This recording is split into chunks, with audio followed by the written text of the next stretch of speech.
kuasa dari keinsafan dosa. Langit pun terbuka, bintang bertaburan. Indahnya tawakal. Ud'uni astajib lakum.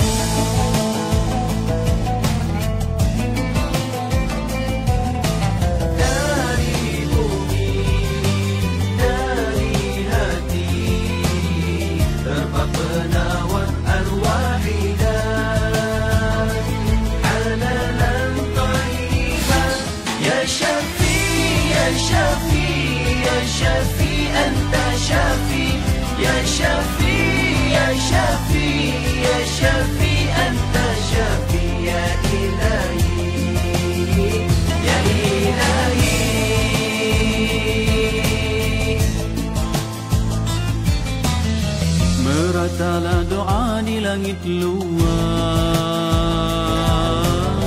tumbuh harapan hati yang ikhlas.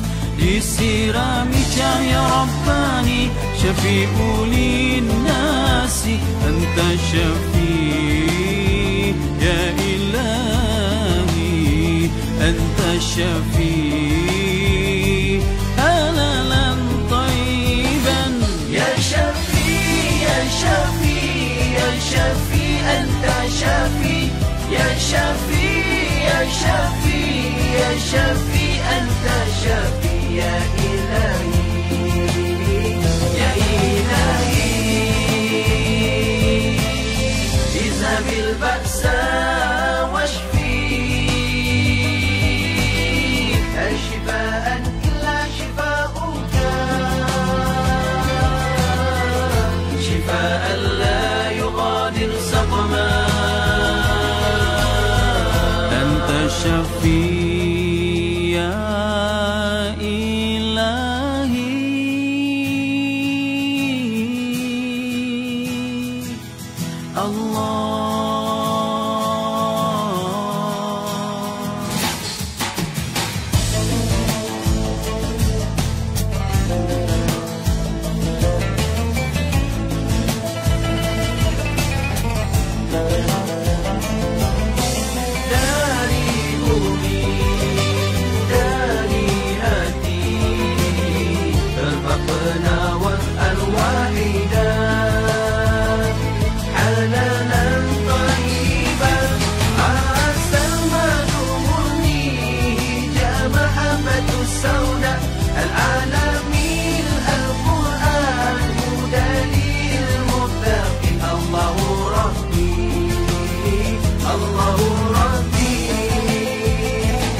ombak samudera, gegap erat berpegangan tangan, perjalanan kita masih panjang, susah senang kita bersama, lempung badai ombak samudera, gegap erat berpegangan tangan, perjalanan kita masih panjang. Ayo kawan melangkah terus, usah memandang jurang yang dalam. Ayo kawan melangkah terus, usah memandang jurang yang dalam. Hati teguh melawan arus, pasrahkan hidup kepada Tuhan. Hati teguh melawan arus, pasrahkan hidup kepada Tuhan. Susah senang kita bersama, lempung badai ombak samudera, gegap erat berpegangan tangan, perjalanan kita masih panjang. Susah senang kita bersama, lempung badai ombak samudera, gegap erat berpegangan tangan, perjalanan kita masih panjang. Aduhai pengembara, sukar bertemu pohon yang rindang. Aduhai pengembara, suka bertemu pohon yang indah. Tiada teduh untuk berhenti, galas amanah perintah Allah. Tiada teduh untuk berhenti, galas amanah perintah Allah. Susah senang kita bersama, lempung badai ombak samudera, gegap erat berpegangan tangan, perjalanan kita masih panjang. Susah senang kita bersama, lempung badai ombak samudera, gegap erat berpegangan tangan, perjalanan kita masih panjang, perjalanan kita masih panjang.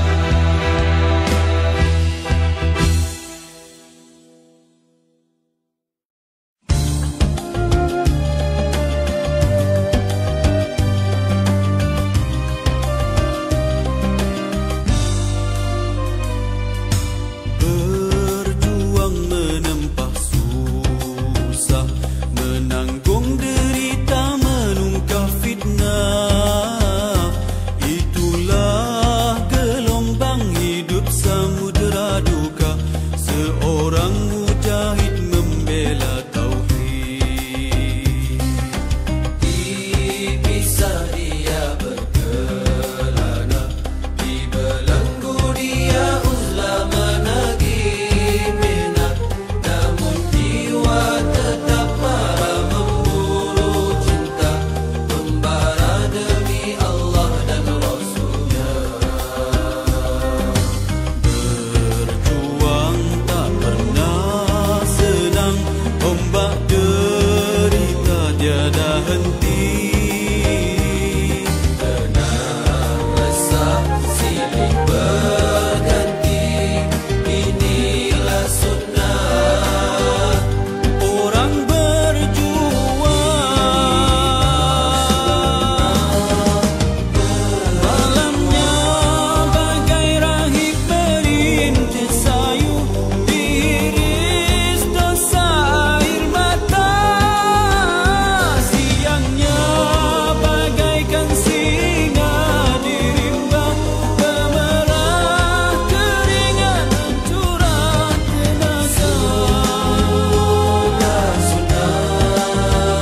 Sudah sunnah orang berjuang, mengembala dan berkelana. Miskin dan papa jadi tradisi, berenggang dengan anak dan istri. Sudah sunnah orang berjuang, mengembala dan berkelana. Miskin dan papa jadi tradisi, berenggang dengan anak dan istri. Biasanya para pejuang rumah mereka merata-rata, rezekinya tidak menentu. Tidur baringnya tak berwaktu, rezekinya tidak menentu. Tidur baringnya tak berwaktu. Orang lain membuat harta, tapi dia membuangnya. Orang lain kawan terbatas, tapi pejuang kawan merata. Orang lain musuhnya kurang, pejuang musuh tidak terbilang. Orang lain musuhnya kurang, pejuang musuh tidak terbilang. Sudah sunnah orang berjuang, mengembala dan berkelana.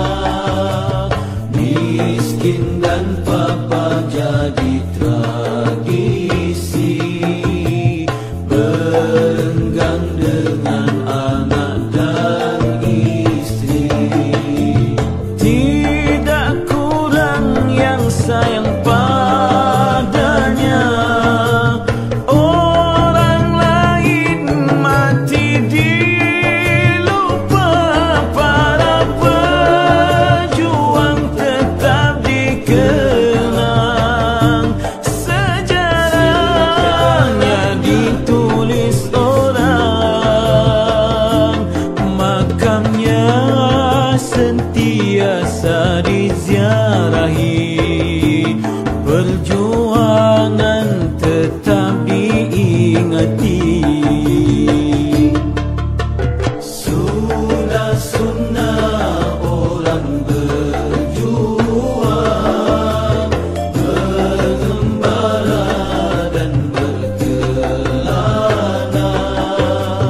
Miskin dan papa jadi tradisi, berenggang dengan anak dan istri.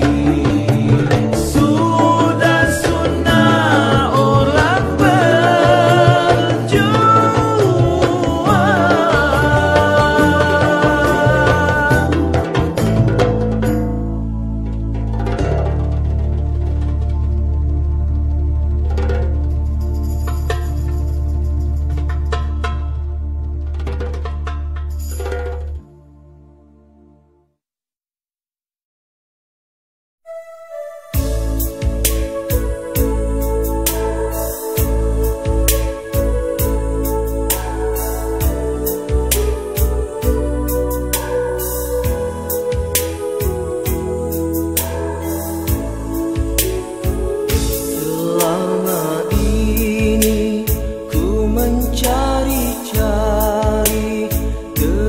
yang sejati buat menemani perjuangan suci.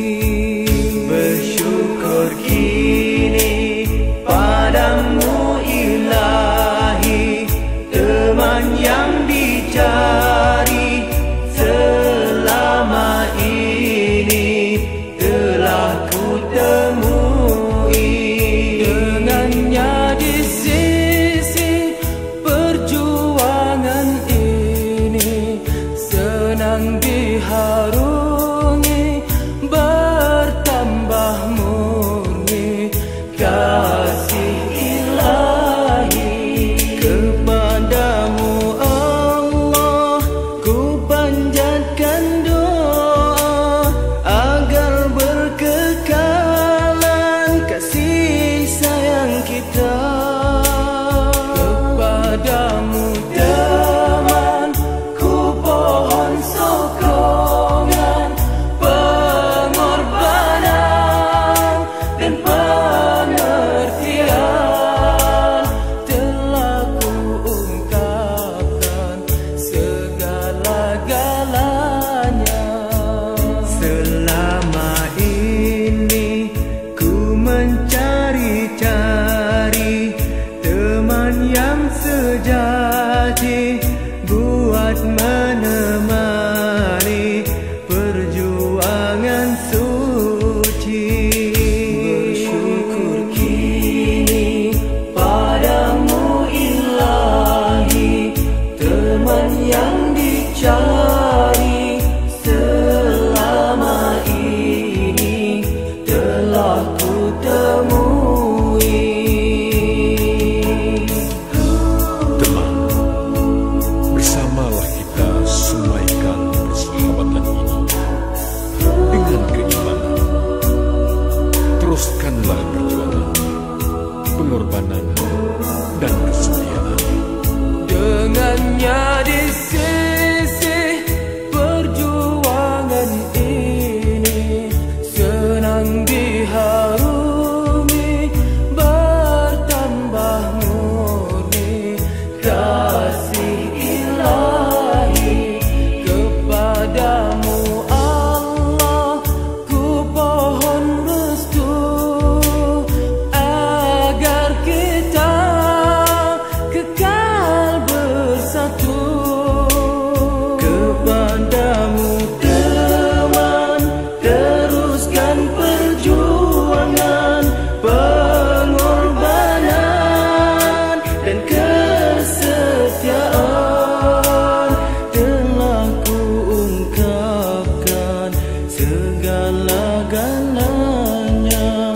Itulah tandanya kejujuran kita.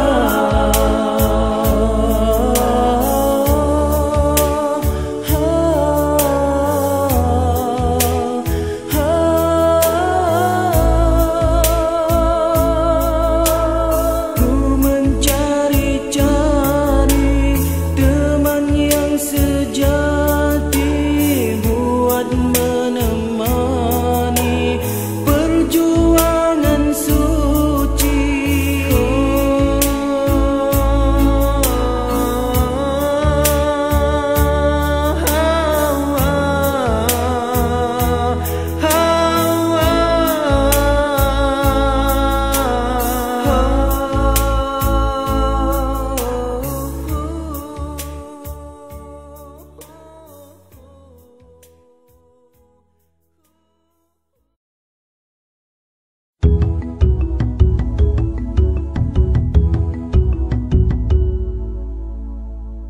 Petani manusia yang berjasa kepada negara dan bangsa, memberi makan rakyat jelata, kemakmuran rakyat di tangan mereka. Petani manusia yang berjasa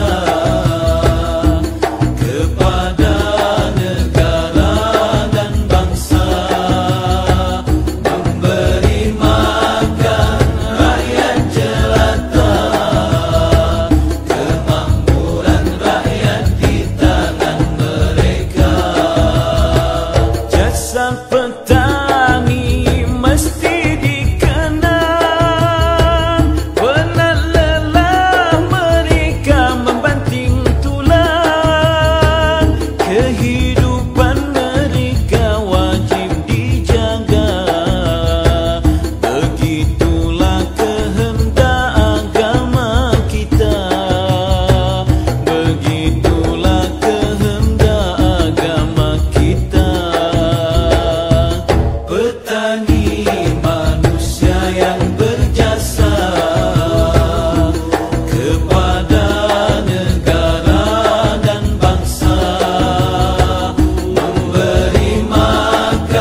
Serambi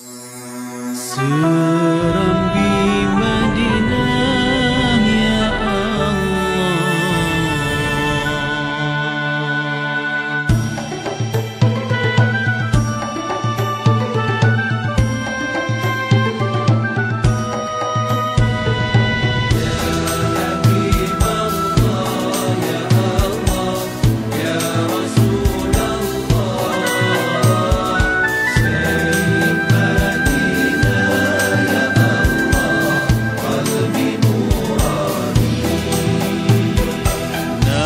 Nabi Muhammad ya Allah, kekasih Allah. Imam Madinah ya Allah, yang terang hatinya. Kami berharap ya Allah, di akhir hidup kami ini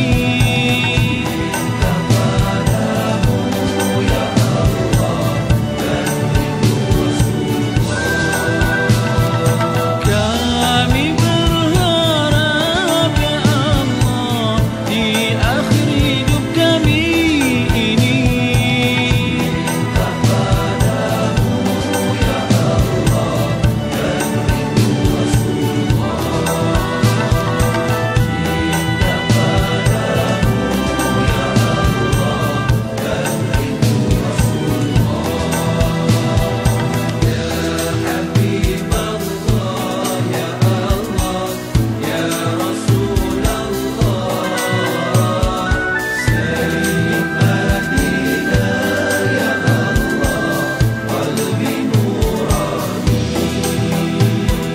Nabi Muhammad ya Allah, kekasih Allah.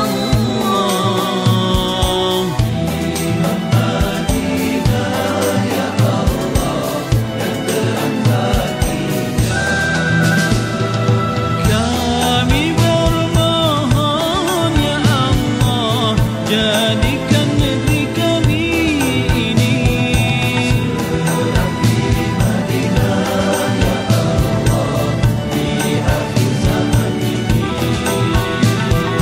kami bermohon ya Allah, jadikan negeri kami ini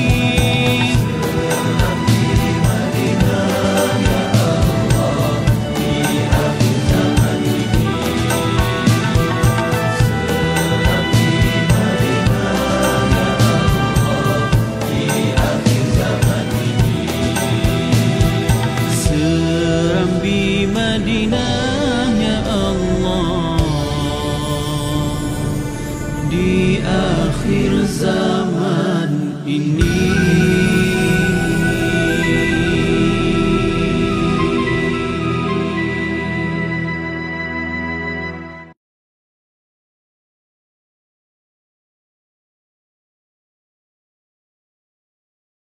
Assalamualaikum warahmatullahi wabarakatuh. Alhamdulillah, bersyukur pada Allah Subhanahu wa taala kerana di petang-petangan begini kita sama lagi untuk menyemak sebahagian daripada tanda-tanda kebesaran Allah di atas muka bumi ini dalam bentuk kejadian, tanam-tanaman, pohon-pohon, haiwan dan sebagainya.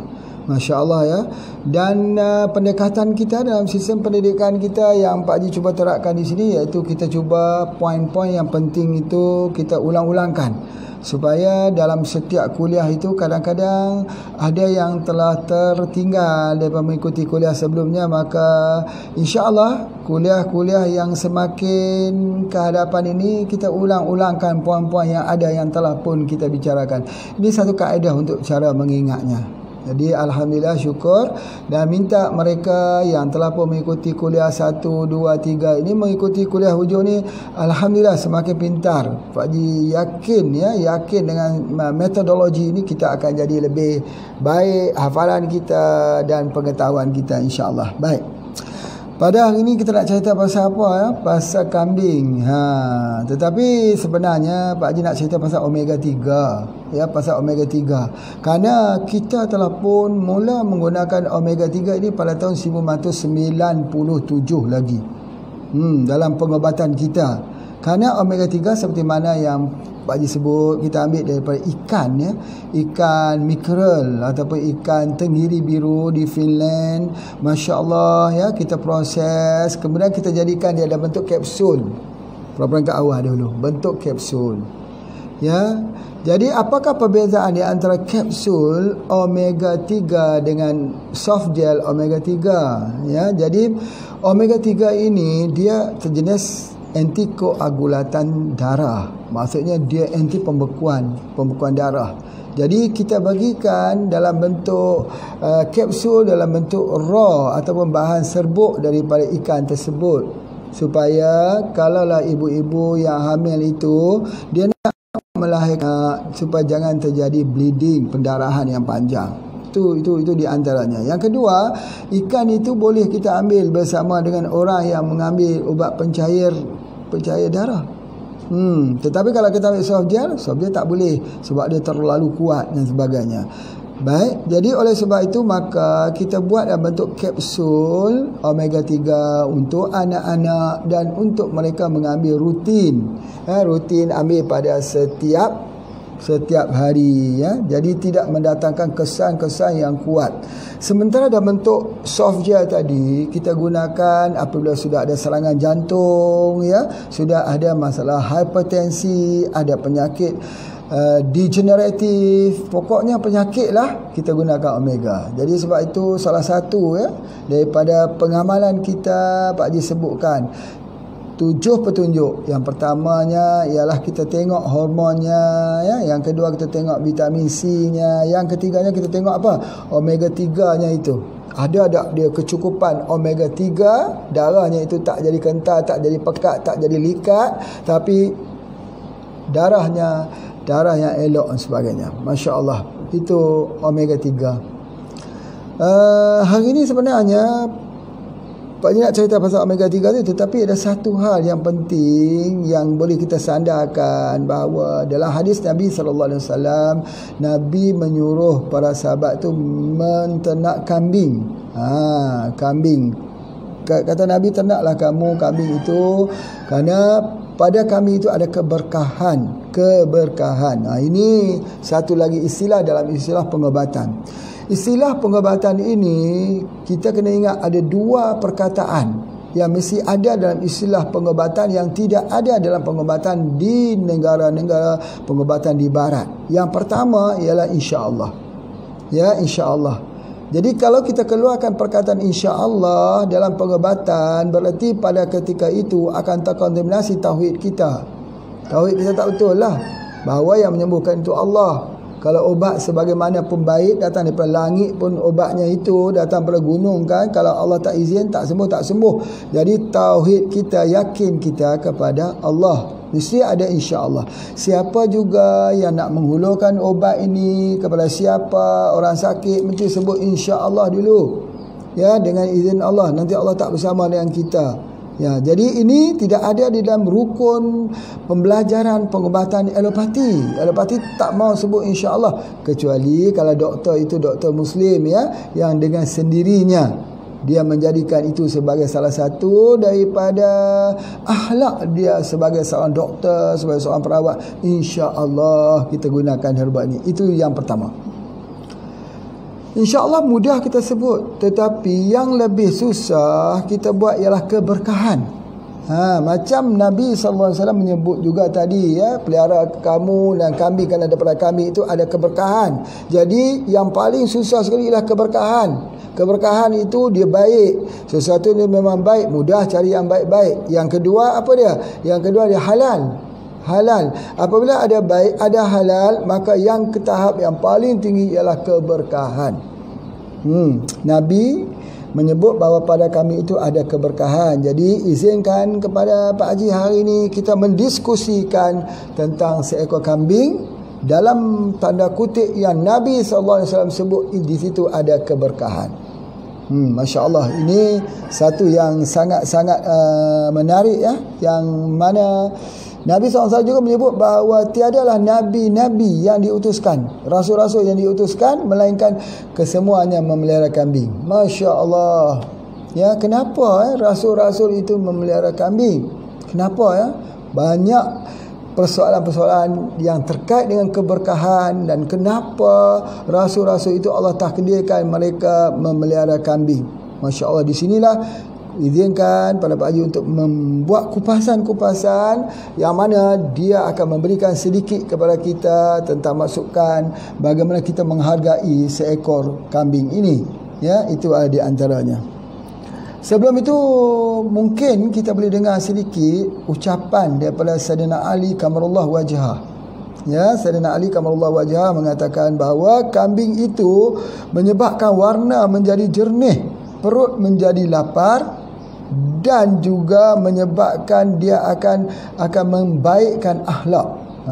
Ni tiga perkara. Iaitu apa dia? Yang pertama, warna menjadi jernih. Apa makna ni warna jadi jernih ni sebagainya? Kita tengok ada warna ni. Kita tengok pokok buluh ni ada warna hijau. Warna menjadi jernih. Kalau lawan jernih tu apa dia? Warna menjadi kelabu, menjadi blur. Warna itu kan? Bukan. Inilah bahasa orang yang tinggi, orang yang faham. Warna menjadi jernih berartinya dia memperbaiki mata kita. Dia memperbaiki mata. Jadi tak banyak orang yang ada masalah mata, kelabu. Ambil saja daging kambing. Kerana daging kambing itu menjernihkan mata. Bukan menjernihkan kita tengok, oh putih dia punya matanya. Bukan gitu. Maksudnya penglihatannya lebih sharp, lebih tajam, lebih jelas. Sebab dia ada pada seekor kambing. Masya Allah, ya. Itu yang kedua. Yang kedua kata Sayyidina Ali, dia akan menyebabkan perut menjadi lapar. Berartinya pencernaan dia bagus. Pencernaan dia bagus. Kalau kita tengok pencernaan daging kambing dengan pencernaan daging sapi, ternyata daging kambing itu lebih mudah dicerna kerana kadar lemak yang ada pada daging kambing itu adalah lebih rendah daripada lemak yang ada pada sapi. Tapi orang katakan, Pak Haji, kalau kita ambil daging kambing ini meningkatkan kolesterol. Siapa kata? Siapa yang kata begitu? Itu orang-orang yang tidak menyukai dengan makanan sunnah Nabi SAW. Daging kambing lah yang paling kurang kolesterolnya. Banding dengan ayam, banding dengan sapi, banding dengan yang lain, kadar kolesterolnya rendah. Tetapi kita kena ambil daging kambing yang dewasa, bukan daging kambing yang muda. Seperti kata ada daging kambing balibul, bawah 5 bulan, batibul, bawah 3 bulan. Ada sate, ya, ada sate yang Pak Haji pergi di mana, di Tegal ke apa, di mana, di Batang, ya.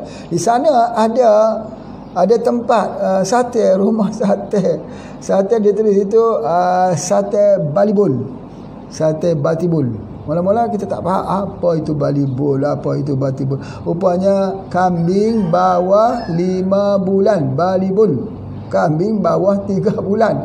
Jadi, tapi kalau bawah 5 bulan dan 3 bulan ini kolesterolnya tinggi, betul. Tetapi kalau kambing dewasa, itulah sebab itu dalam hukum kita membuat korban misalnya, ya, itu di antaranya kita tengok kambing yang kita pilih itu ialah kambing yang dewasa. Cantiknya Islam itu sebagainya. Tetapi kalau kita compare di antara kambing dewasa dengan ayam, ya, compare dia dengan sapi, ternyata kolesterol yang ada pada daging kambing itu jauh lebih rendah daripada kedua daging itu. Kalau kita compare dengan daging babi, tak boleh compare. Daging babi tak boleh compare. Sebab apa tak boleh compare? Sebab dia diharamkan. Kenapa kita nak compare dengan dia? Tapi kalau kita buat perbandingan, maka ternyata lemak dan kolesterol itu banyak pada daging babi. Masya Allah. Ya, jadi oleh sebab itu maka Rasulullah SAW ini, ya, di mana salah satu kegemaran Rasulullah, kesukaan Rasulullah ialah mengambil daging kambing. Soalannya di bahagian mana yang disukai oleh Rasulullah? Jadi di sini kita harus faham bahawa seekor kambing itu bahagian yang paling baik ialah bahagian atas. Bahagian yang paling baik ialah bahagian hadapan. Maksudnya apa, ya? Bahagian hadapan, bahagian atas ini. Jadi begitulah. Tetapi tidak elok ambil kepala kambing. Itu memang telah ternyata ya, bahawa kepala kambing itu tidak elok kita ambil. Kerana ada setengah-setengah mengatakan itulah tempatnya, puncanya, sarangnya penyakit, disebutnya begitu. Cuma apa yang nak sebutkan, Rasulullah SAW dia mengambil lengan kambing yang sebelah kanan di depan. Ternyata bahagian tersebut itu ialah bahagian yang paling bagus, bahagian yang paling enak, bahagian yang paling wangi. Dan daging kambing yang terbaik ialah daging kambing yang duduk di tepi tulang. Di tepi tulang. Kalau kita nak ambil daging kambing, cari yang tepi tulang. Itulah dia daging yang paling elok dan sebagainya. Jadi kalau kita ambil dia cepat cerna. Sebab titik cairnya itu adalah sangat tinggi kalau dibandingkan titik cair daripada haiwan yang lain. Dekat sini ada sikit, Pak Haji telah cuba tuliskan. Kita tengok kalau lembunya titik cairnya 40 darjah Celsius, kalau ayam 30, tapi kalau babi 28. Sebab apa? Semakin rendah titik cairnya itu, maksudnya ketika itu lemak itu boleh diserap. Tetapi kita tengok titik cair bagi seekor kambing itu ialah 44 darjah Celsius. Dia yang paling tinggi. Jadi berartinya lemak itu akan terbuang. Lemak itu tak dapat diserap dalam tubuh badan kita. Jadi macam mana orang kata makan kambing itu jadi lemak, jadi kolesterol? Kenapalah kambing itu dikambing hitamkan? Ya, kenapalah kambing selalu disebut dikambing hitamkan? Kambing hitam lagi bagus. Bukan dikambing hitam kan, kambing hitam tu bagus. Ya, sebab apa? Kambing hitam ini dan semua kambing-kambing ini dia mengandungi selenium dan choline. Selenium. Siapa yang belajar? CJ Herbalist dulu. Selenium tu apa? Salah satu mineral powerful antioksidan. Selenium. Di mana nak dapat selenium? Selenium ada di atas tanah Gunung Merapi. Di atas gunung-gunung. Di Jogja misalnya. Oh, itu bagus sekali, Gunung Merapi. Ya, dan juga di semua atas gunung-gunung, juga di atas yang ada Gunung Merapi di bawahnya. Jadi yang ada dia punya, orang kata apa? Yang kawasan-kawasan yang wujudnya gunung berapi, dia ada selenium. Tetapi kalau di tempat lain, di mana ada selenium? Di mana Allah simpan selenium? Selenium ni penting untuk anti kanser. Ya, selenium dan choline ini sangat baik untuk anti kanser. Di mana Allah simpankan selenium ini? Allah simpankan selenium itu dalam daging kambing. Daging kambing. Jadi Masya Allah, siapa yang selalu mengambil daging kambing, insya Allah dia tak akan kena kanser. Masya Allah. Jadi Allah SWT jadikan dah makanan-makanan sunnah Nabi SAW itu, ya, dalam filosofi yang selalu kita baca, filosofi bahagian makanan. Biarkan makanan menjadi ubatmu, biarkan ubat menjadi makananmu. Maka Allah dah jadilah makanan sunnah Nabi itu yang terbaik. Ada selenium dan choline. Dan dia mengandungi vitamin B12 yang tinggi. Masya Allah. Ada banyak vitamin lagi di dalam kambing, tetapi mengandungi B12 untuk saraf.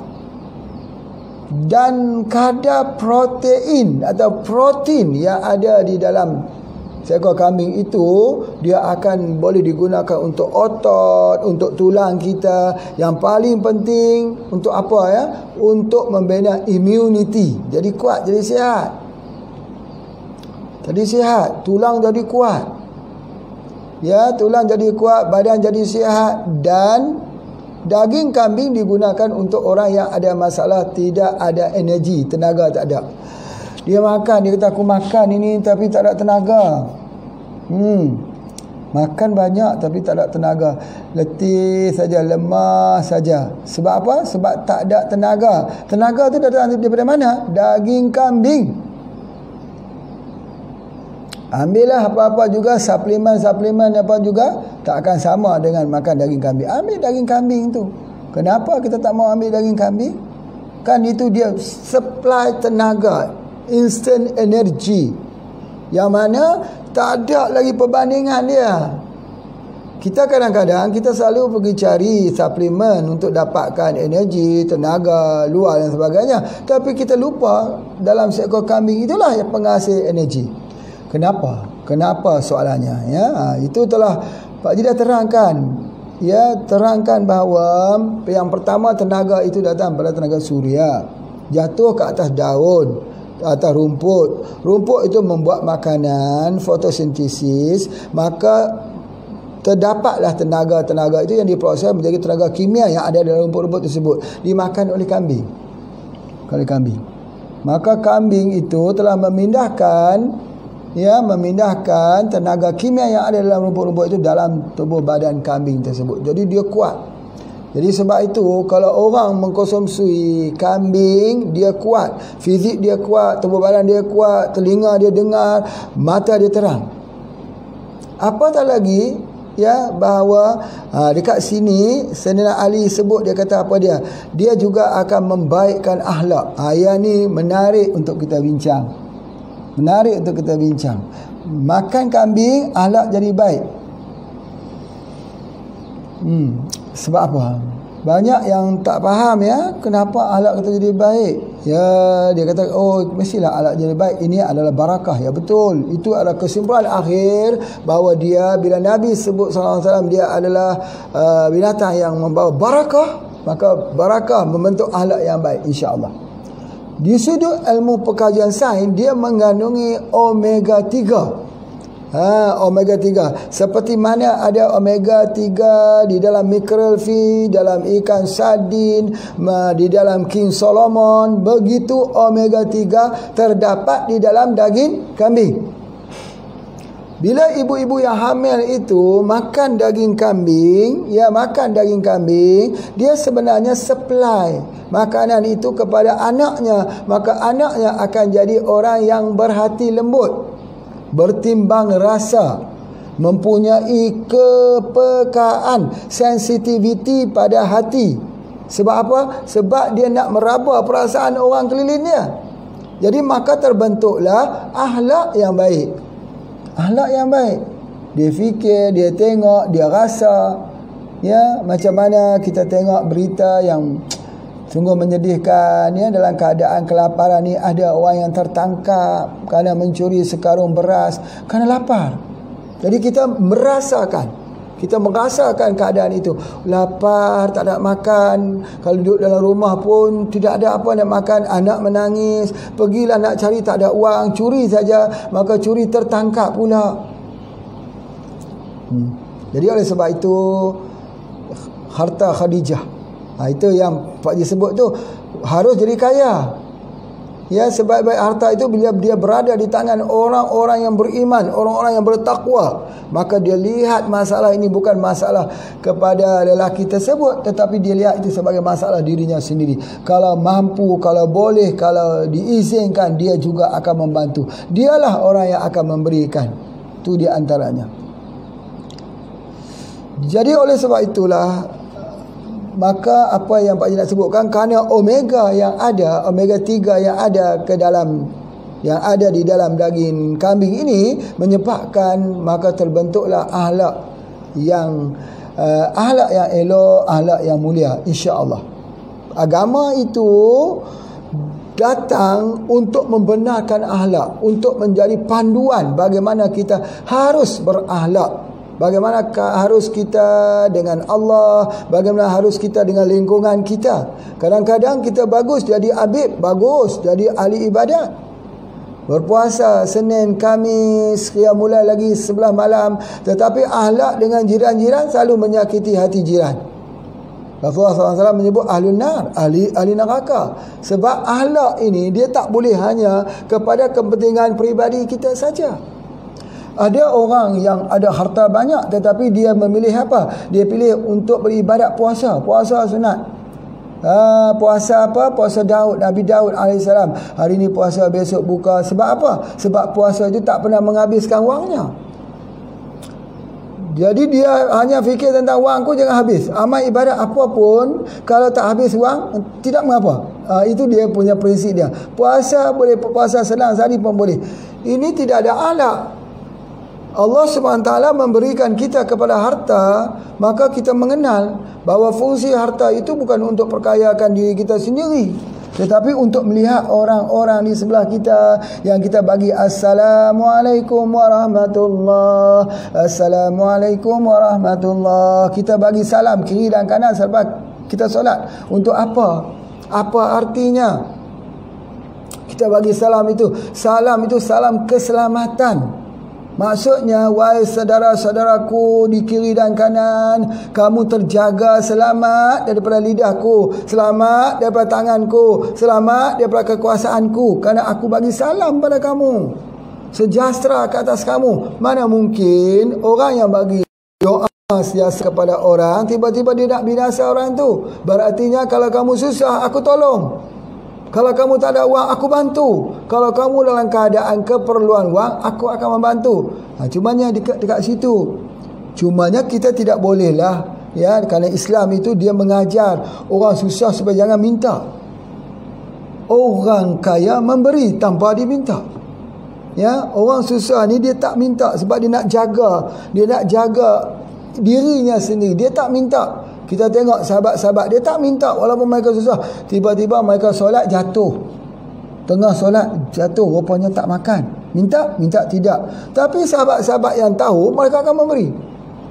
Itu dia punya ahlaknya. Jadi kena ada usaha. Kerana ada setengah orang dia memilih untuk terus meminta. Sebab minta tu tak perlu kerja yang susah. Nabi SAW sebut apa pada kita? Ya, kita keluar rumah dengan bawa kapak, bawa tali, cari kayu api, itu lebih baik daripada kamu meminta-minta, sama ada kamu diberi ataupun tidak. Jadi oleh sebab itu persoalan meminta ini, dia ini apakah seseorang itu telah ditakdirkan dia menjadi peminta sedekah? Apakah dia ditakdirkan begitu? Ya mungkin kalau dia susah, kalau dia tidak ada. Tetapi salah peminta sedekah, kena ingat salah juga. Tapi jiran keliling lagi susah, ya, lagi bersalah. Sebab apa? Kalau jiran di keliling itu mempunyai harta, ada orang kaya dekat situ, maka orang kaya itu tertanggung ke atas dirinya, atas pundaknya. Itu harta di dalam Islam. Sehingga kan ulama-ulama mengatakan, kalau kamu dapat melihat di suatu tempat orang itu hartanya melimpah-limpah ruah, banyak hartanya itu, ketahuilah ada hak yang tidak ditunaikan. Ketahuilah bahawa kekayaan itu untuk diri sendiri, ya. Jadi begitulah. Di mana kita ni? Ya, pasal harta pula. Okey, apa yang Pak Haji nak sebutkan ialah tentang omega 3 ni, akhlak. Akhlak itu satu yang, ya, kita berhati lembut. Jadi apa yang kita nak minta ialah ibu-ibu ketika hamil, banyakkan makan daging kambing. Masya-Allah. Sebab apa? Nanti anak tu berakhlak baik dengan ibu. Nanti dia menghormati ibu. Sebab apa? Anak-anak yang anak-anak yang memberontak ni, suka berantem ni, bahasa Indonesia kata, yang suka untuk obses.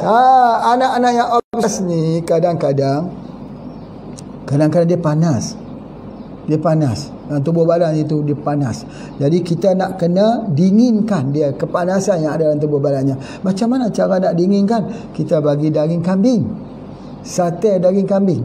Wah, suka anak-anak ni sebagainya. Tapi yang Pak Haji perhatikan, kalau ada dua sate ayam, sate kambing, sate ayam juga pilihannya. Ya, sate kambing ni jadi jugalah, tapi sikit-sikit dimakan dia orang. Dia kata berbau lah macam-macam. Ya Allah, ya Rabbi, ya, itu adalah di antaranya. Tetapi ada satu hal lagi, banyak testimoni yang Pak Haji temui lah, ya, yang anak-anaknya itu suka, dua beradik, anak, kakak yang sebagainya, adik sebagainya, sering dalam rumah tu, sering gitu ya, begini-begini ya, seperti kucing. Tapi setelah diberikan radik IQ, ni radik IQ, damai-damai, tenang-tenang, duduk bersama. Jadi sebab apa? Apa sebenarnya radik IQ ni, ya? Radik IQ ni dia akan mendinginkan hati. Dia akan membuat hati tu jangan jadi panas. Dek, jangan panas. Kakak, abang, jangan panas.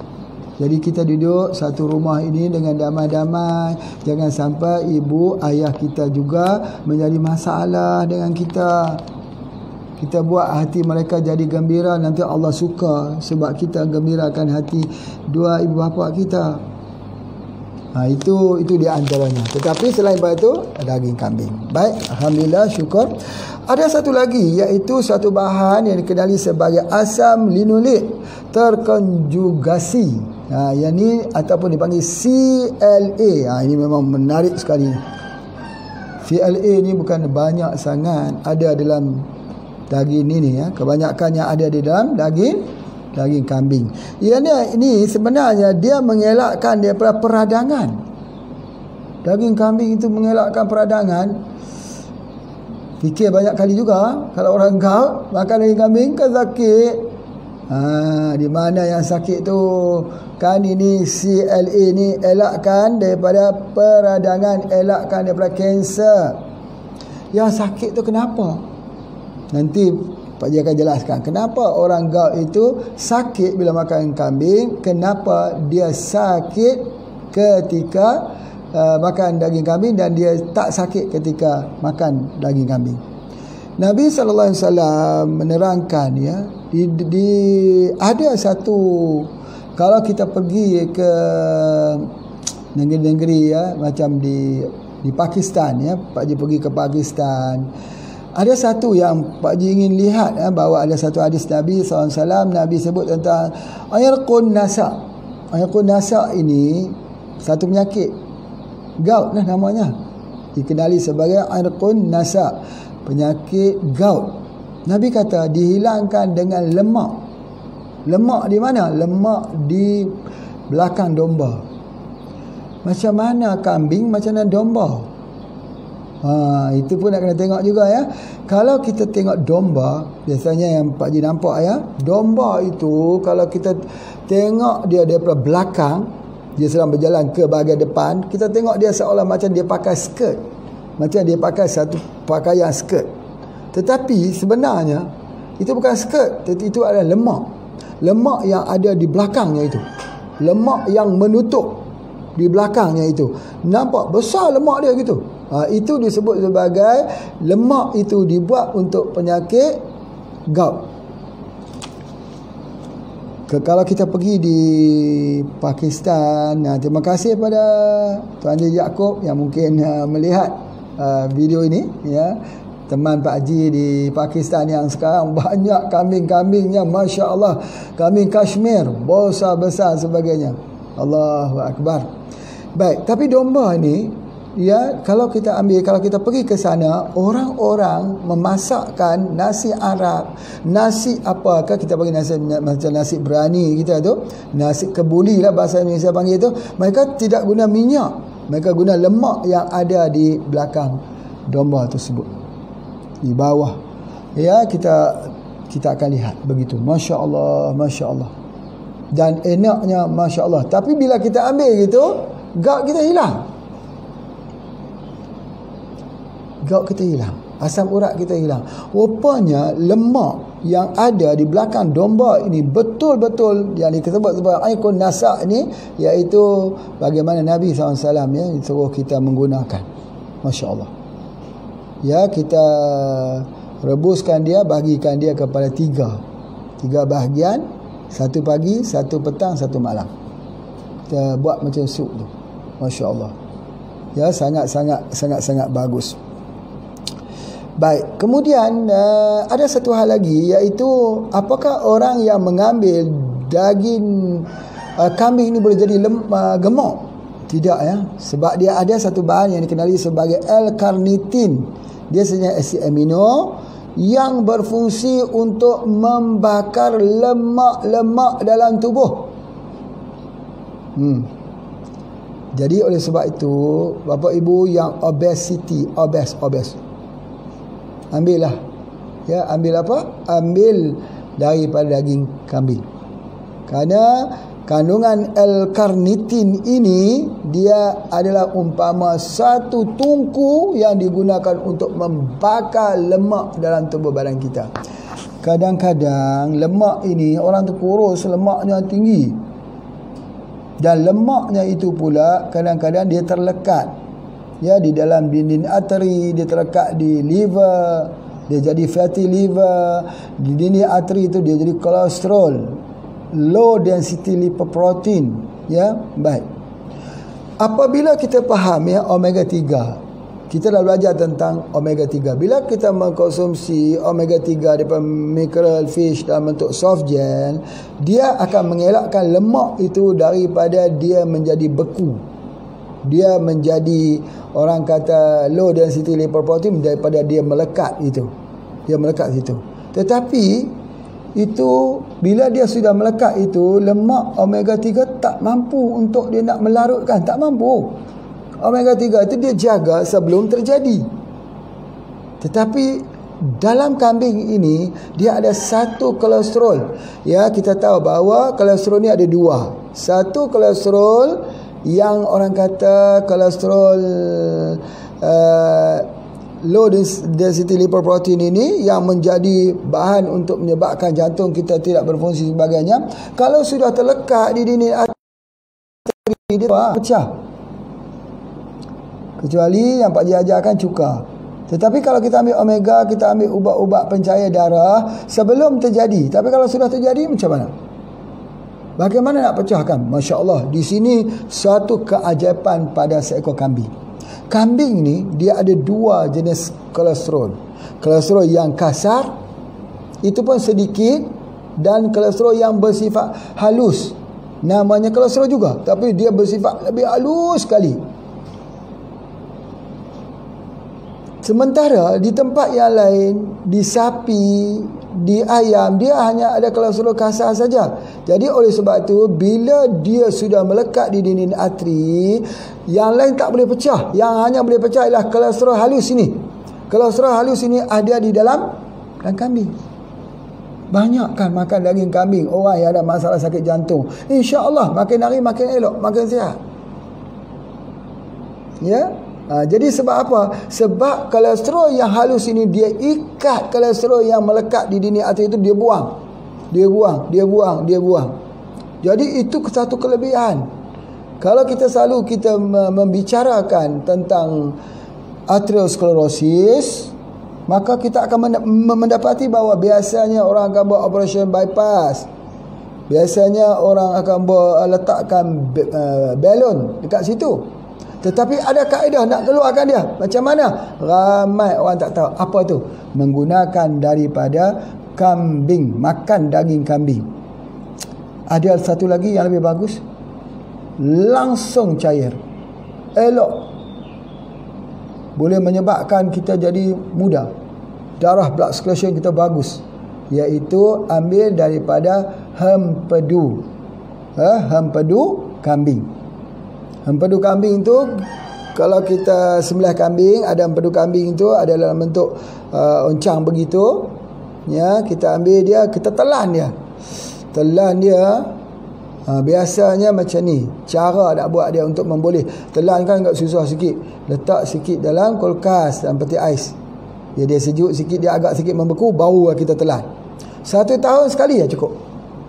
Itu penawar dia. Larut semua plak-plak yang ada dekat jantung. Larut semua sampaikan darah kita jadi darah muda. Yang ni susah sekali. Ini adalah merupakan cara pengobatan yang paling tinggi yang diamalkan dalam pengobatan herba.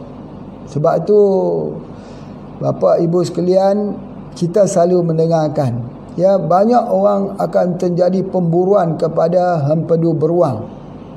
Hempedu beruang, kita pergi bunuh dia, orang tu pergi bunuh dia, akhirnya habislah beruang dekat dunia ni. Kesian ya, ditembak, dia bunuh. Sebab apa? Nak ambil hempedunya. Begitu juga orang ambil hempedu landak nak ambil hempedunya. Tuan, tak perlulah kita pergi bunuh landak itu, yang sedikit dah tinggal sedikit. Beruang tu kesian, dia jaga anaknya itu, kesianlah. Supaya ada ahlak sedikit, tak payah ambil itu. Ambil pedu kambing je, akan banyak pedu kambing. Kalau boleh cari kambing yang memakan rumput, yang tak makan dia punya daripada dedak-dedak.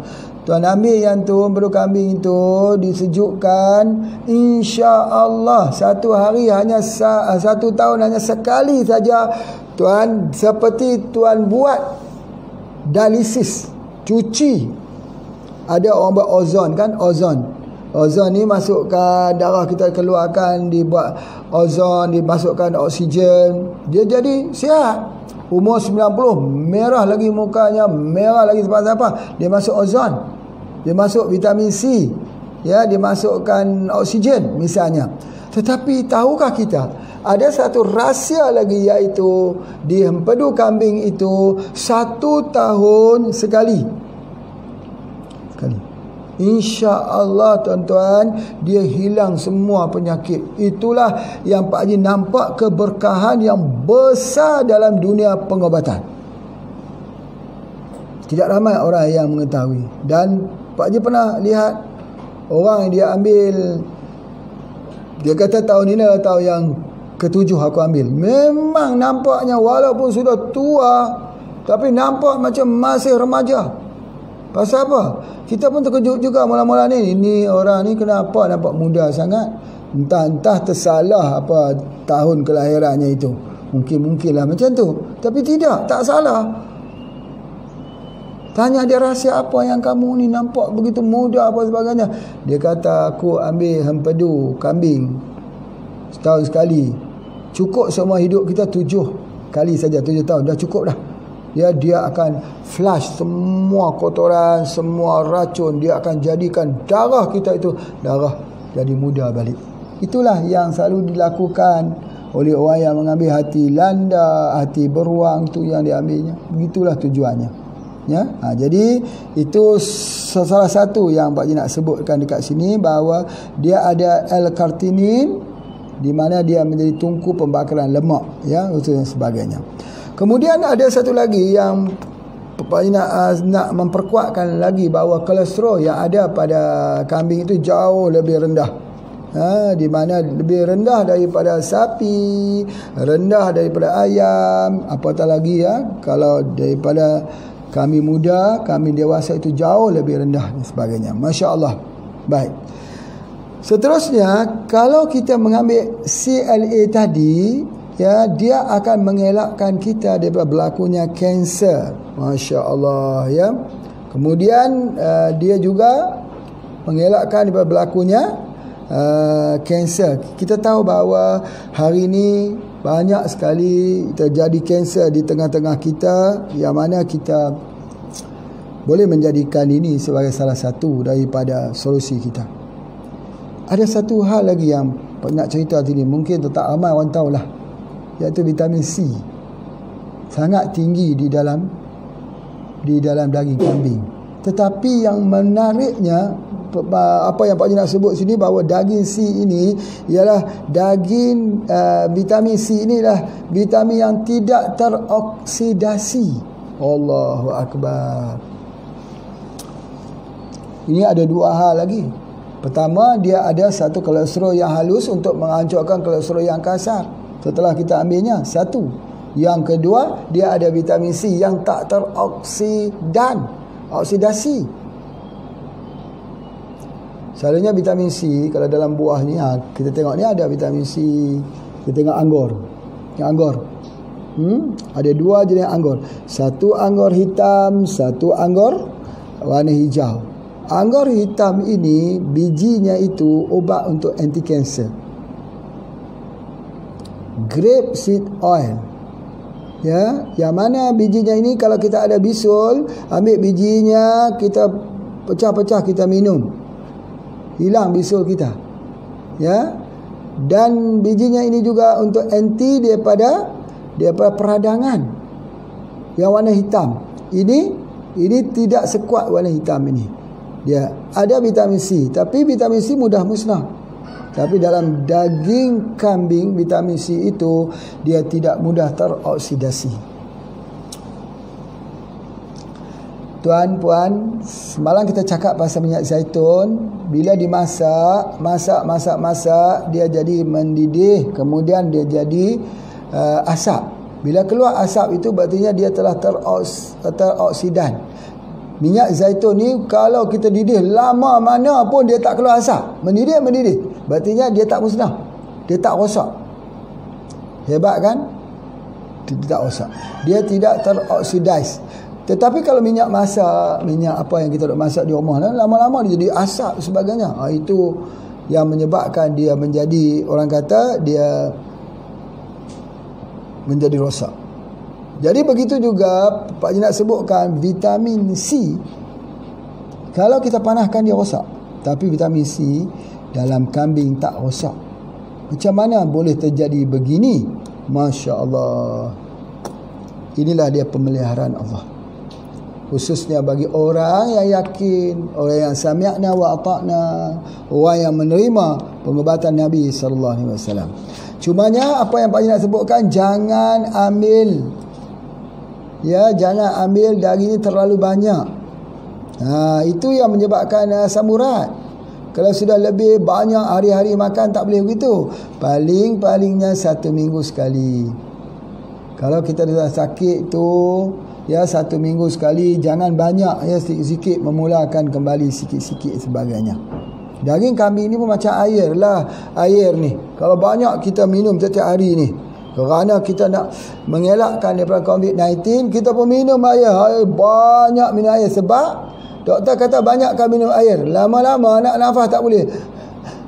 Kenapa nak nafas tak boleh tu? Sebab paru-paru sudah terendam dengan air. Pergi jumpa dengan doktor kata kurangkan air 500 ml saja. Kamu ni sampai tak boleh bernafas dah. Dia ingat tak boleh nafas tu COVID-19. Bukan, air dia banyak pula. Buah pinggan tak mampu lagi dah, nak kencing, nak keluarkan dah tak mampu lagi, terlalu banyak. Minum sekejap, minum sekejap, minum sekejap, minum. Pasal apa? Sebab nak elak daripada COVID. Bila masalah COVID ini tak kena pada diri dia, dah nak bernafas tak boleh pula dah. Sampai ada setengah dia kata, oh Pak Haji, aku dah kena penyakit, aku dah kena virus COVID-19. Pasal apa? Nak bernafas tak boleh. Mana bernafas tak boleh itu? Sebab air banyak dalam badan kita. Itu adalah di antaranya. Jadi oleh sebab itu, maka kita tidak boleh ambil limpa pula. Limpa daripada kambing, spleen dia tu kita tak boleh ambil. Kalau kita ambil, dia akan menyebabkan sakit hempedu. Sakit di bahagian hempedu. Jadi oleh sebab itu, kita tak boleh ambil dia, nanti jadi batu hempedu, nanti dia akan jadi permasalahan lah. Jadi itu yang Pak Haji nak sebutkan berhubung dengan itu. Jadi itu di antaranya. Kemudian untuk orang yang masalah anemia, ini penting. Anemia tu apa? Orang kurang darah, kurang zat besi.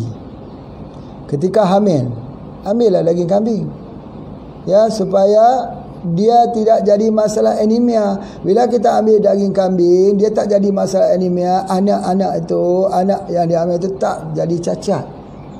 Anak tu jadi sempurna sebab ibunya cukup darah. Selalunya kita tengok orang yang bila dia hamil ada dua. Ada yang hipertensi, ada yang jadi anemia, kurang darah. Jadi oleh sebab itu, maka kita berikan yang kurang darah tadi, kita ambil daging kambing. Begitu juga kalau kita duduk di rumah, HB kita rendah, walaupun kita tidak hamil. Kalau makan herba pusing, ambil pegagar pusing, ambil mengkudu pusing, ambil herba-herba yang bersifat pahit pusing. Pasal apa? Kita memang pertama tekanan darah rendah. Tekanan darah rendah yang kita juga boleh rawat dia dengan menggunakan daging kambing. Ambil daging kambing, makan daging kambing itu sentiasa, insya-Allah. Itu adalah di antaranya.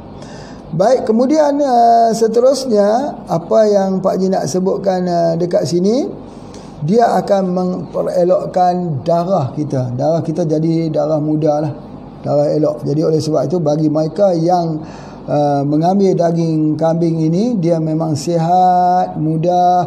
Dan apa yang Pak Haji doakan, supaya dalam COVID-19 ini, orang yang mengambil makanan sunnah Nabi SAW, tak kira apalah, termasuk daging kambing, kalau ada, Allah berikan dia kesihatan.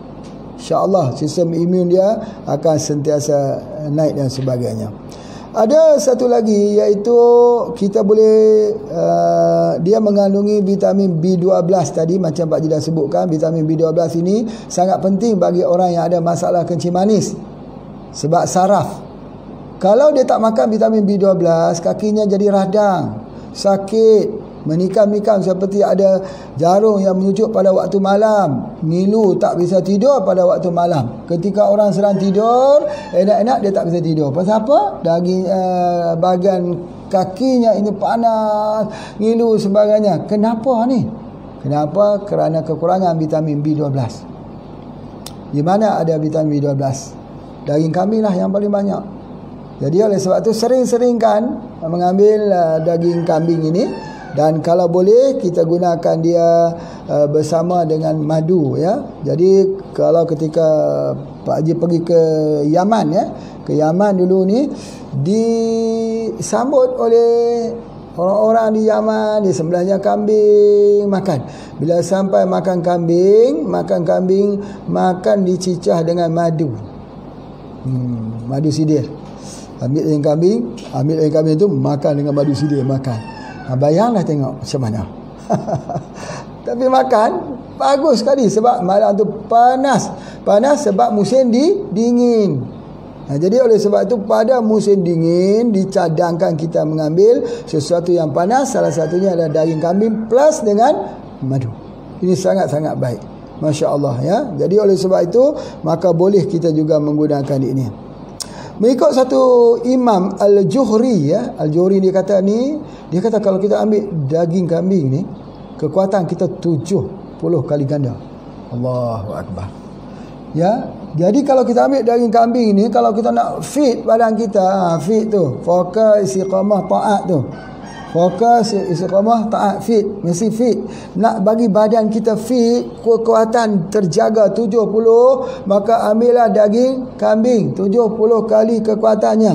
Menurut seorang Imam Al-Juhri yang mengatakan demikian. Jadi oleh sebab itu maka apa yang Pak Haji nak sebutkan dekat ini kepada kita ini, bahawa kalau fizik kita kuat, ya, fizik kita ini kuat, berartinya fikiran kita kuat, ketajaman fikiran kita kuat. Jadi sebab itu ulama-ulama dulu fikiran dia kuat. Masya Allah. Penemuan-penemuan sains yang kita nikmati pada hari ini adalah penemuan-penemuan ya, yang ditemui oleh ulama-ulama dahulu. Yang kita katakan Newton lah sebagai satu contoh. Kita selalu duduk mengagungkan Newton telah menemui satu teori graviti. Benda jatuh daripada atas dia jatuh. Bila kita jatuh itu jatuh ke bawah ni kerana ada tarikan graviti. Maka yang berjumpa itu Newton. Betulkah Newton? 600 tahun sebelum Newton mengeluarkan teori Newton itu, Hasan Al-Hutaimi telah menulis 200 buah buku tentang graviti. Tapi selalunya macam itulah. Yang kita orang Islam tidak dilihat. Penemuan-penemuan Islam tak dipandang. Barat juga yang kita jadi rujukan. Begitu juga ketika kita menyatakan bahawa Christopher Columbus yang mengelilingi dunia, sedangkan Al-Masudi mengelilingi dunia lebih awal lagi. Ya, yang telah melukiskan peta itu lebih awal lagi. Itulah sebutkan banyak penemuan-penemuan yang ditemui. Sebab tu kita tumpak al-kimiawi. Al-kimiawi, kimia. Perkataan al-kimiawi, al-sid, al-kali. Itu semua perkataan al. Penemuan lebih awal. Al-wahidah. Herba penama al-wahidah lebih awal lah. Maksudnya. Tapi memang begitu. Selalunya kita ni suka sangat tengok yang jauh-jauh. Tengok sangat yang dibuat oleh barat. Tengok yang ada, kita kata ketemadunan oleh US itu tinggi. US itu mengalami ketemadunan tinggi. Kita berbangga, kita belajar situ walaupun pelajaran kita itu tidak menghubungkan kita dengan Allah.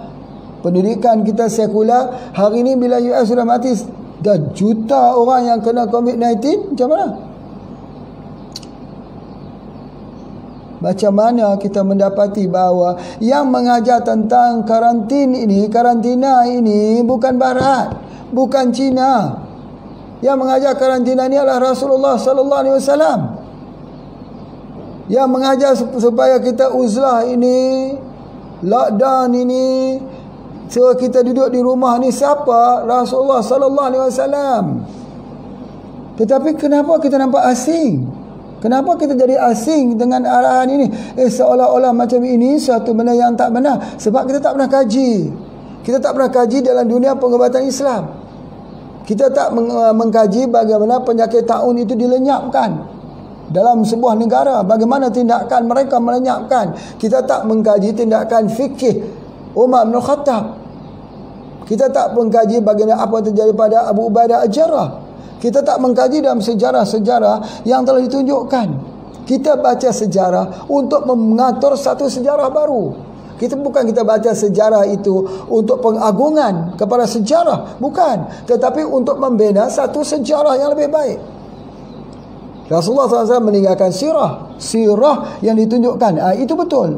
Sirah yang patut kita ikuti, patut kita contohi, patut menjadi qudwah.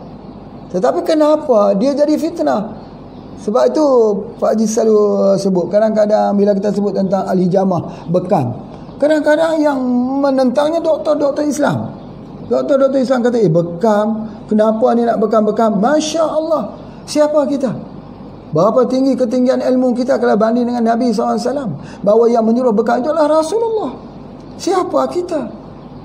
Ya betul, kalau nak dibuat SOP supaya darah itu agar tak terkontaminasi, agarkan pengurusan darah itu semakin baik, itu Pak Haji setuju. Tetapi memandang bekam itu dalam pandangan yang rendah dan hina, itu akan menghinakan hidup kita di dunia dan di akhirat. Sebab itu minallah, daripada Allah yang diturunkan kepada Rasulullah sallallahu alaihi wasallam. Masya Allah. Jadi kalau Rasulullah itu tidak iktiraf bekam, kita tidak ada pertikaian kat sini. Cara SOP melaksanakan bekam, itu yang kita fikirkan, fikir bersama.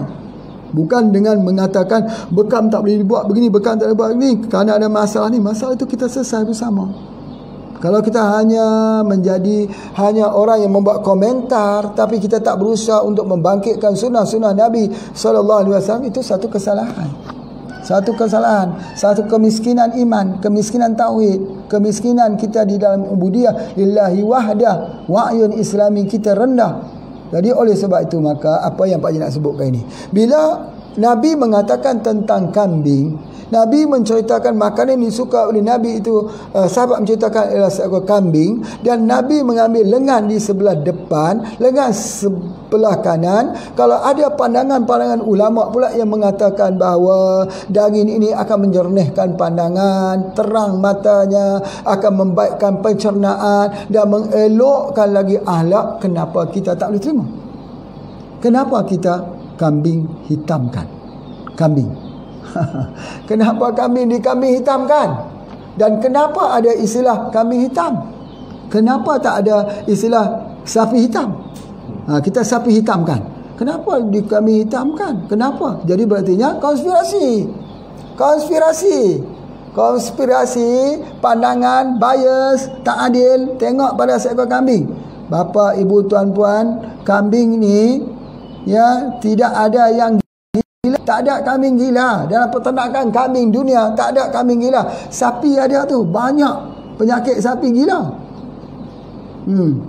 Sapi gila banyak berlaku di dunia, tapi kambing gila tak ada, seekor pun tak ada tu. Kalau Dr. Williams menulis shark don't get cancer, menandakan bahawa kanser tak pernah terjadi pada ikan shark walaupun dia duduk di deep ocean, kita boleh tulis bahawa kambing juga tak pernah gila. Kambing tak pernah gila. Pasal apa? Kambing, kita nak bandingkan dia apa dah? Kaki empat tak boleh banding dengan ayam. Nanti ada orang kata ayam pun tak gila juga, Tuan Haji. Dia kadang-kadang kita tengok ayam tu dia lari, dia langgar tu macam gila lah juga. Tapi kambing tidak. Tetapi kita tak boleh bandingkan kambing dengan ayam. Cuba kita bandingkan kambing dengan sapi. Sapi ada gila tak? Banyak. Dalam sapi gila tu, kambing tak ada satu yang gila. Masya Allah, ajaib. Jadi ini menunjukkan bahawa terdapat suatu hikmah yang besar dalam makanan yang telah ditunjukkan oleh Nabi SAW. Kenapa kita tidak mau mengambilnya?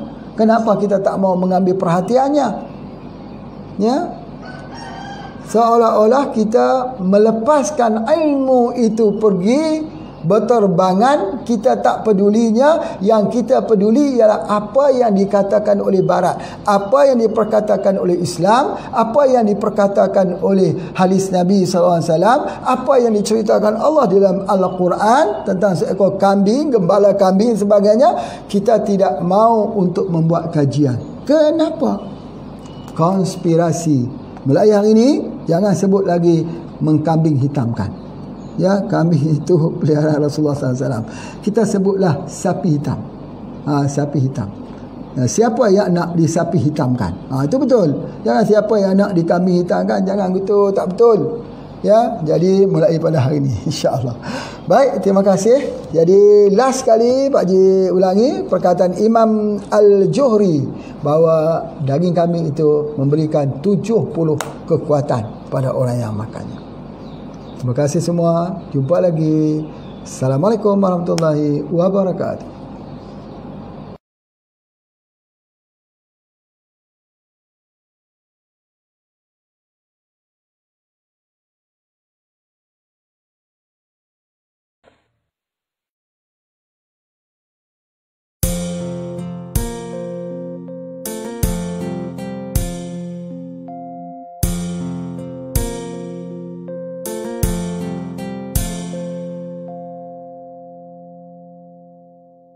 Perjalanan ini masih jauh di tengah samudra luas,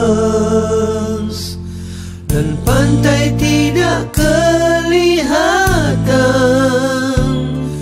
lelah mata memandang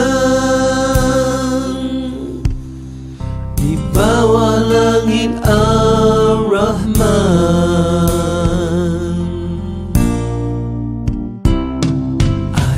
Rahmatnya bertiupan angin, meniup mengikut tujuan. Bintang terang menjadi panduan, bersyukur padamu Tuhan. Mudah dirasa sepanjang jalan.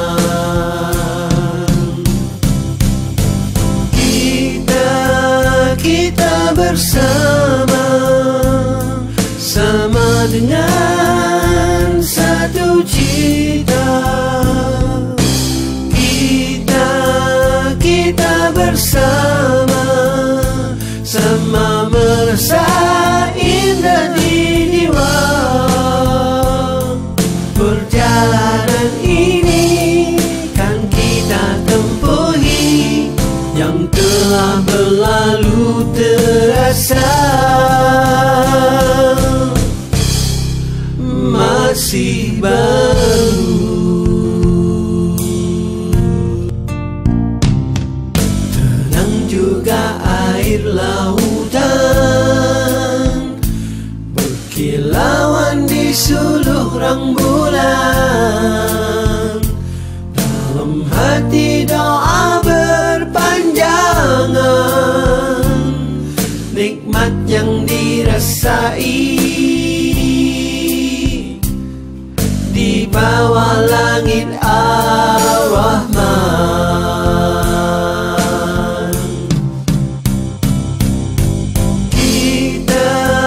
Kita bersama, sama dengan satu cita. Kita bersama, sama merasa indah di jiwa. Perjalanan ini kan kita tempuhi, yang telah berlalu terasa masih baru.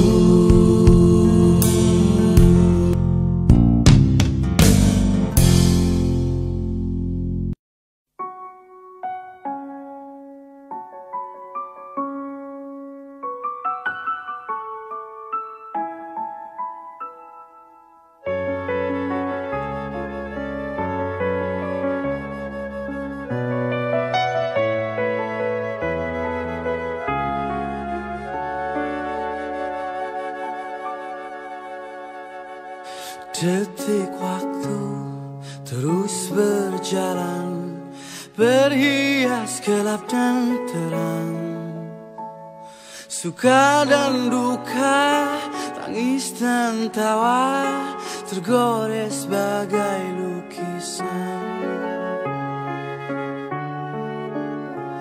Seribu mimpi, berjuta sepi, hadir bagai teman sejati. Di antara lelahnya jiwa, dalam resah dan air mata, ku persembahkan kepadamu yang terindah dalam hidupku. Meski ku rapuh dalam langkah, kadang tak setia kepadamu, namun cinta dalam jiwa hanyalah padamu. Maafkanlah bila hati tak sempurna mencintaimu. Dalam dada ku harap hanya dirimu yang bertahta.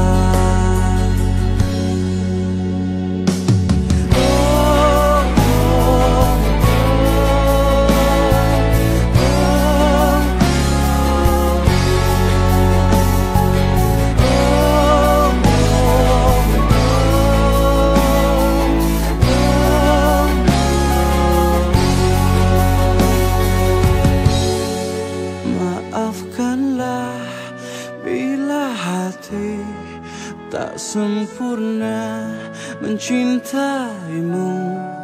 Dalam dada ku harap hanya dirimu yang bertahta.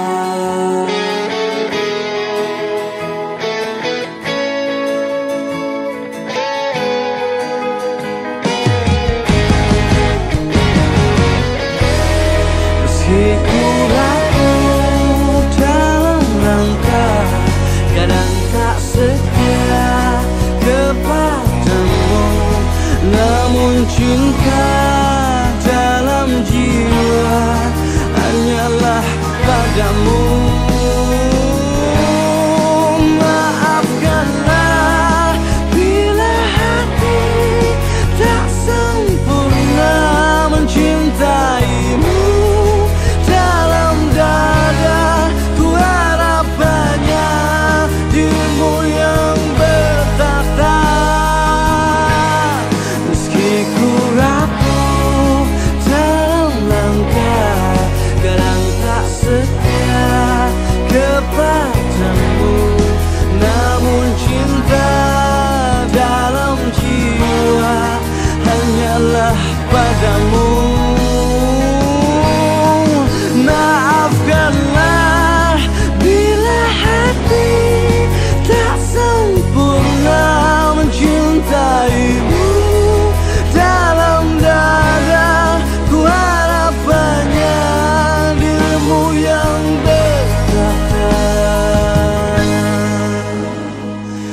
Detik waktu terus berlalu, semua berakhir padamu.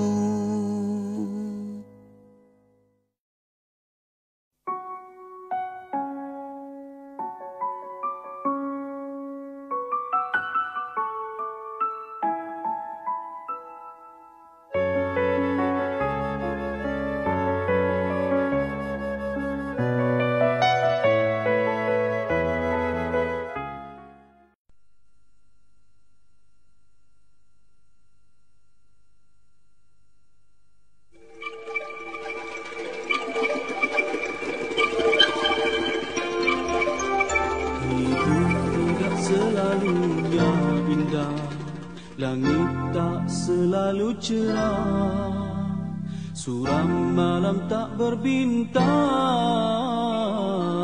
Itulah lukisan alam, begitu aturan Tuhan.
Itulah lukisan alam.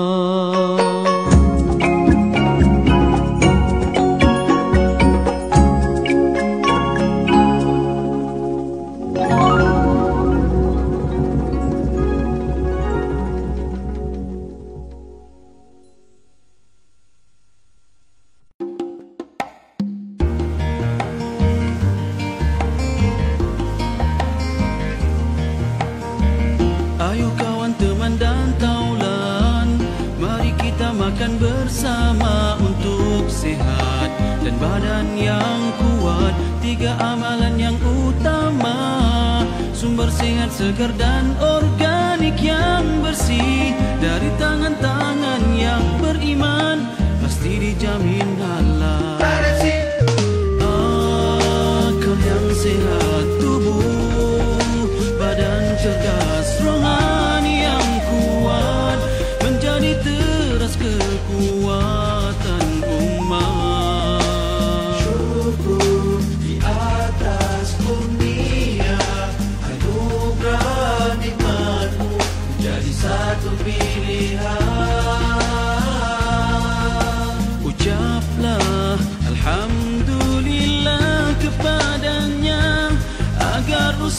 kita diberkatinya.